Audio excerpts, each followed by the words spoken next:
السلام عليكم ورحمة الله وبركاته. منورين يا رجال القناة. رجعنا الفيديو جديد واللي هو البطولات ضد كريستالي في بطولة كده في البراكت كده في بداية البراكت. فهوريكم الكيام مع صلاختك وكالت خالد وصلاختك معروفين. المهم الدرافت مش ازاي. احنا بنينا ناني تيك، قصدي ناني، لا مش ناني تيك، ايوه، واولي وسبراوت، وهما بندو انجلو وكيت ومستر بي. انا شايف البنات لغايه دلوقتي جميله جدا. احنا حطينا على جين فيرست لان مستر بي متبند وبرضه الثرورز، فجين بكايه ممتازه. هما قرروا ياخدوا مندي، وبصراحه انا مستغرب من بكايه مندي جدا لان في بايبر، في ناني، في حاجات احسن، ولكن قرروا يروحوا مندي وجاس كمان. فانا اشوف كده احنا لو اخدنا مثلا ناني وبيل هنكونترهم، بسبب ان بيل عندها الفخاخ بتاعتها ممكن تحطها وتأذي اي حد في لنا، وبرضه ناني يعتبر من اطول الرنجات في اللعبة. وما اخدوا لاست بيك جروم. انا شايف الدرافت لينا بسبب ان صعب جدا جدا جدا انك تلعب الابطال دول في البطولات، خصوصا ماندي وجروم يعتبر من اصعب الابطال في البطولات لانك صعب جدا تجيب طلقة. يب المهم انا قلت امسك انا الميد وناني شمال على المندي وبل يمين على القص. فزي ما انتم شايفين البداية يعني هتكون مملة لغاية مثلا ما نجيب سوبري. انا هنا اخدت النجمة، واهم حاجة ناخد النجمة.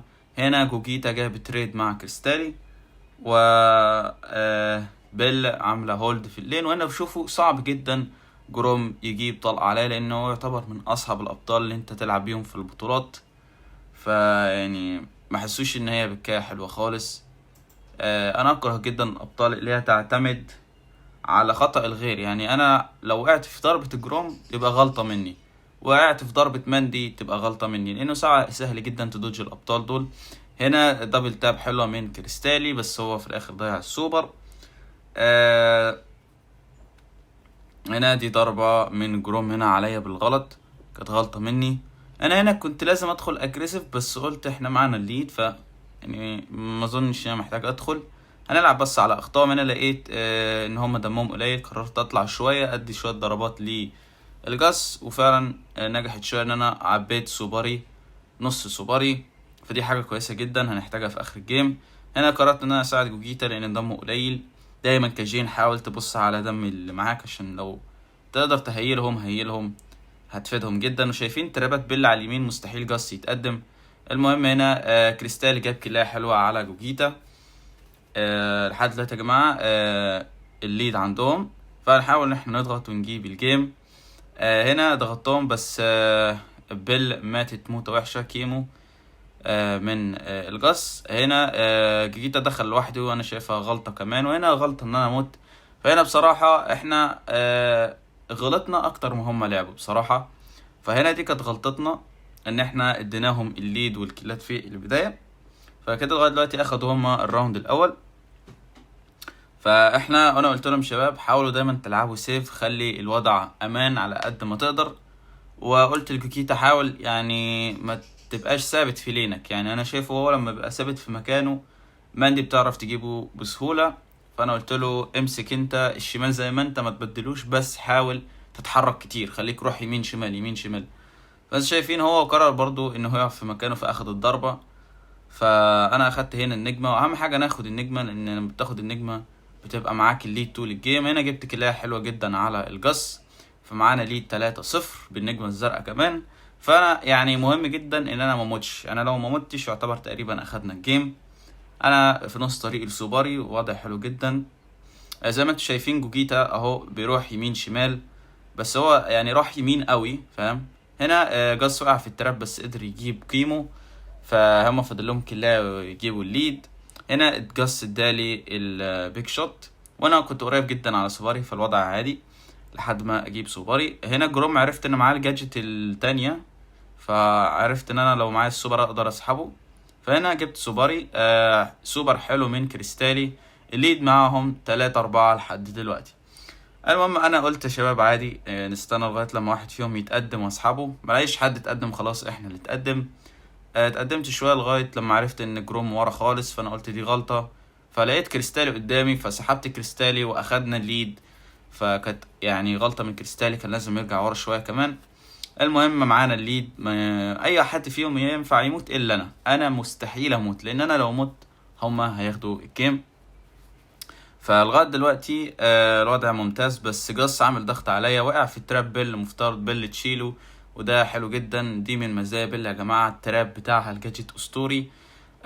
مندي لو على الشمال، فانا قررت اضغط عليها، فكانت هي وان شوت، هربت للاسف. فهنا فاضل لنا كام ضربة على السوبر. فهنا كيمو مات، وانا قلت الجوجيتا عادي تموت، بس ما ينفعش كيمو وجوجيتا يموتوا الاتنين، وانا ما ينفعش اموت. هنا جوجيتا جاب كل حلو، في هايبر سوبر حلو، جوجيتا جاب دبل كيل، واخدنا الراوند ببلاش. فكده 1-1.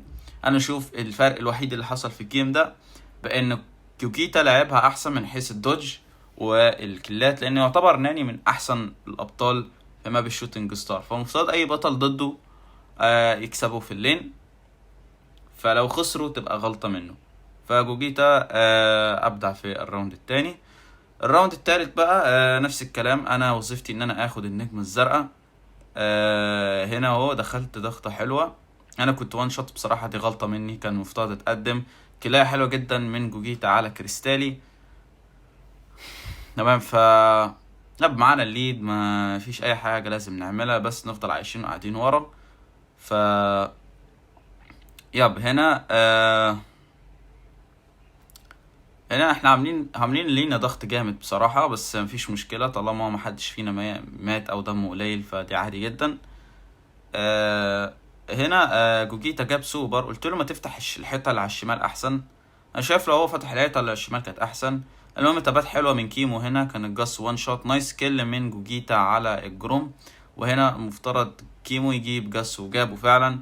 وهنا عاملين ضغط جدا الشباب، عملوا اداء اسطوري حلو. الجادجت من جوجيتا جاب الكل على الجروم، ونايس دوج من جوجيتا. هنا بصراحة غلطة مني، انا ما كنتش اعرف اصلا ان مندي معاها سوبر، بس عادي لغايه دلوقتي معانا الليد. وجوجيتا ما ينفعش يموت خالص، انا قلت الكيمو خلاص امسك انت ميد وانا امسك لين، العب رينج على الجاس طالما هو بيشيلك بسهوله. قال لي لا سيبهولي، انا هقدر امسكه تاني عادي. فبدلنا.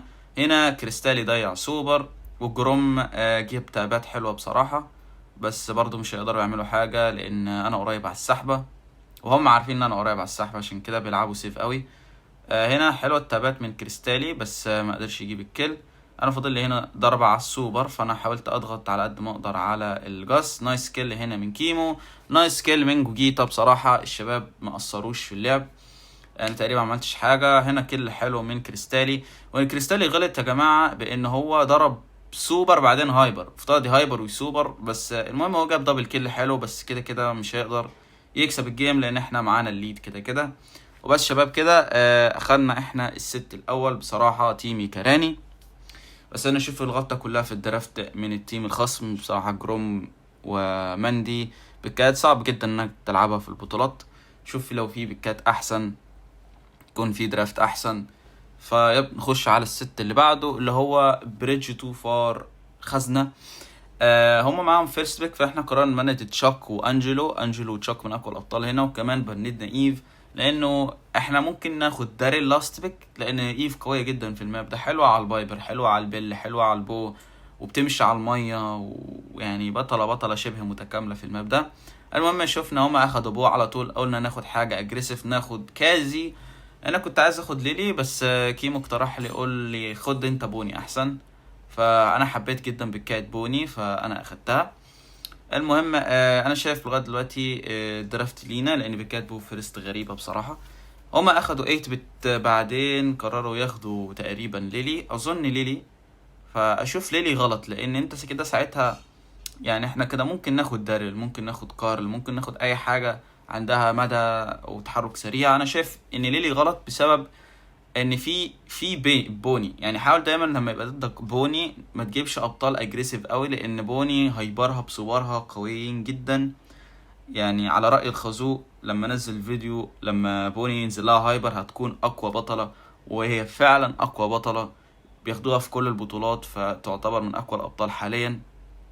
فانا اشوف بيكات ليلي غلط جدا على البوني، وكيس كده كده برضو قوية جدا على البو وعلى ال 8 بت، لانها ممكن تدوج ضربة بو 8 بت بسهولة.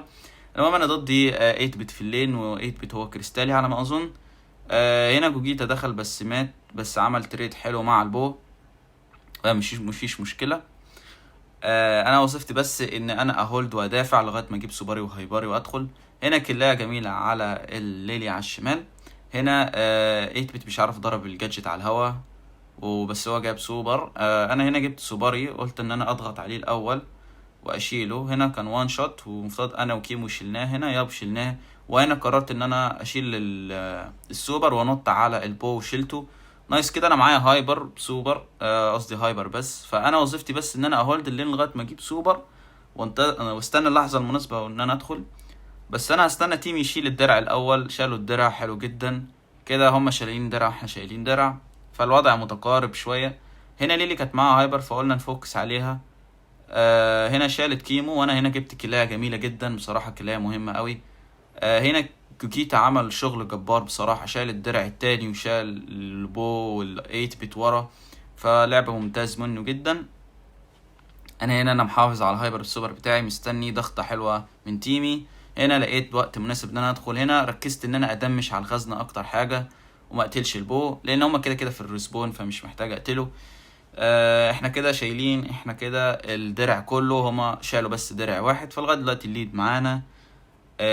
هنا انا همسك الليلي وتيمي يضغطوا فوق عادي، انا لو مت المهم بس تيمي هو اللي يضغط وانا اللي دافع لغايه ما اجيب سوباري. بس هما كده كده فنشوا الجيم قبل ما اجيب سوباري، فهول بليد والله منهم.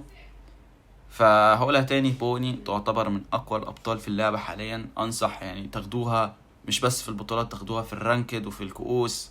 بطلة شبه متكاملة، هايبرها قوي جدا.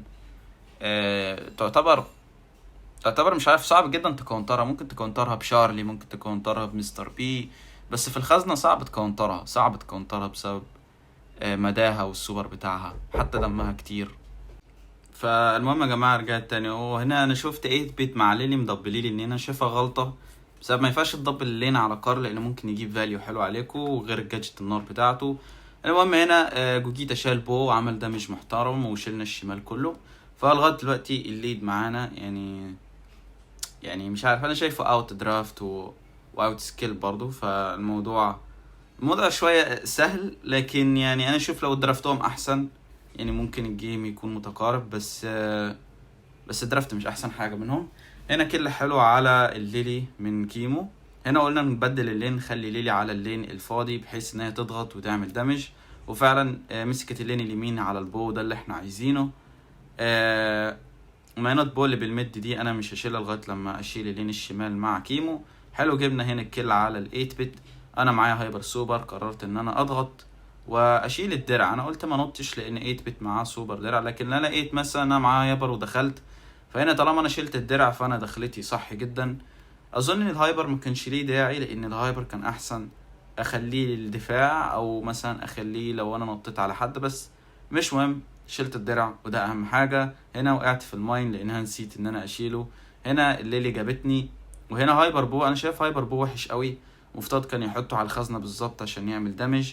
هنا 8 بت عمل دامج محترم بسبب الجادجت والسوبر بتاعه. هنا انا جبت سوبري وقلت اول ما اشيل 8 بت هشيل البو. نايس، جبت هنا دبل كيل. وهايبر ليلي مش مهم، انا هدمج في الخزنة لغاية مثلا احاول ان انا اجيب الدرع الاخير. هنا عملوا دامج بصراحة محترم، شالوا تقريبا درعين ففضل لهم الدرع الاخير. واحنا نفس الكلام قلنا هنلعب سيف لغاية ما ندور على ليلي، احنا مش لاقيين ليلي. فانا عمال اضرب تحت فاكر ان ليلي لسه عايشة، بس هي طلعت ميتة. مش عارف، كان الشباب لازم حد فيهم يقول لي. المهم هنا انا ضغطت على ال8 بت، لازم 8 بت يموت هنا، لو ما ماتش تبقى مشكلة. حلو، انا شلت ال8 بت هنا وانا معايا هايبر، فلو الليلي قربت اديها واحدة سوبر. هنا طلعت على طول اساعد كيمو، بس هو كيمو اصلا مش محتاج مساعدة وفنش الخزنة لوحده. فكده احنا كسبنا. كانت بيست اوف 3، فبيست اوف 3 يعني لو كسبت 6 يبقى انت كسبت التيم الخصم.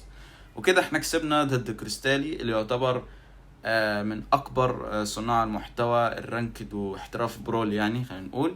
واحترامي ليهم بصراحة ابدعوا في البطولة. وبس يا رجالة، ما تنسوش اللايك والاشتراك، وان شاء الله هنزل فيديوهات بطولات جاية اكتر. والسلام عليكم ورحمة الله وبركاته. بيس اوت.